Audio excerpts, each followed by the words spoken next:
어렵습니다. 지금 자영업자는요 점점 더 빚내서 버티다 못해 스스로 극단적인 선택을 하는 사람까지 많아졌어요. 그래서 과연 현장 경기에 희망이 있느냐 이런 생각을 해볼 필요가 있습니다. 저도 여러분도 알다시피 작년까지 소육국밥집을 운영을 했었습니다. 3년을 버텼습니다. 진짜 어려웠습니다.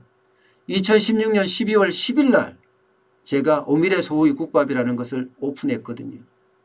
근데 그때부터 3년간 하루 18시간씩 주말도 없이요. 공휴일도 없이 명절도 없이 365일 일했습니다. 그런데요. 쉽지 않습니다. 저는 3년을 약속했기 때문에 3년에 제가 문을 닫았지만 그 와중에 보면요. 진짜 어려운 일들이 많았어요. 가장 크게 어려웠던 일은요. 인건비였습니다. 인건비가 장난 아니었습니다. 2년 사이에 29.1%나 올랐잖아요. 8,350원이 됐잖아요. 올해는 8,530원이 되나요? 2.9% 올랐으니까요. 그러면 인건비가 이렇게 계속 오르면 과연 자영업자가 버틸 수 있을까요? 경기라도 좋아서 매출이라도 쭉쭉쭉쭉 올라가면 이게 자영업자가 버틸 수 있는 힘이라도 있지만 그렇지 못한 거예요. 경기는 계속 내리막길 꼬꾸라지고 있고요. 소비자는 지갑을 열지 않아요. 예, 심지어 지갑을요 꽁꽁 자물통으로 채워서 금고 속에 넣어둔다니까요. 그러니 소비가 일어나지 않으니까 현장에서는 어렵고 또 어려운 거죠. 어디 그뿐입니까? 재료비는 또 얼마나 올랐습니까?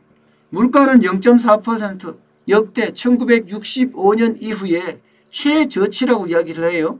그런데 지금 당장 시장에 가서 시장을 보면 생각이 완전히 달라집니다. 엄청나게 올랐어요. 공산품 오른 거는 많이 오른 거는요. 상상하지 못할 정도로 많이 올랐어요. 제가 처음 시작할 때 2016년 12월 10일부터 그때 시작할 때부터요. 올해까지 작년 말까지 보면요. 많이 오른 거는 거의 20% 30% 올른 것도 수두룩합니다. 식당 하는 사람들 입장에서는 공산품이 오르는 게 아주 비용이 더 많이 오르는 그런 거거든요. 예, 그만큼 많이 올랐습니다. 실제로. 공산품 자체가 말입니다. 그러니 얼마나 안타깝겠습니까? 게다가 재료비만 올라요. 어디? 물류비는 또 안 오르나요? 배달비 장난 아닙니다. 보통 30%씩 올랐어요. 저는 국밥을 꼭꼭 동결시켜서 전국에 판매를 했거든요. 그때 택배비가 3,000원에 시작했지만 결국 4,000원까지 올라갔어요. 4,000원이라는 거의 30% 올랐잖아요. 그 정도로 물류비까지 올랐어요. 그뿐이면 말을 안 합니다. 임대료 또 올랐어요. 이 와중에도 올려요. 이 와중에도. 제가 10평, 전체 가게는 17평이에요. 17평 가게에 처음에 제가 380만 원 임대료를 냈습니다. 그러면서 점점 낮춰졌다고 하지만 그래도 250만 원. 여기에다가 부가세 포함하면요. 275만 원을 냈어요. 275만 원. 임대료는 계속 올라가죠.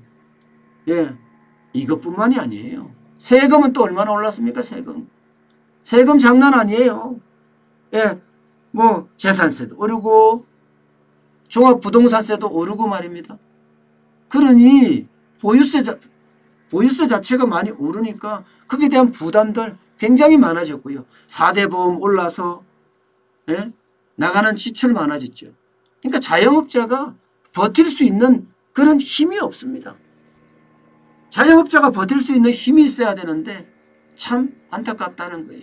그래서 작년에는요. 현장 경기의 끝단 자영업자 경제, 자영업 경제가 완전히 무너졌던 겁니다.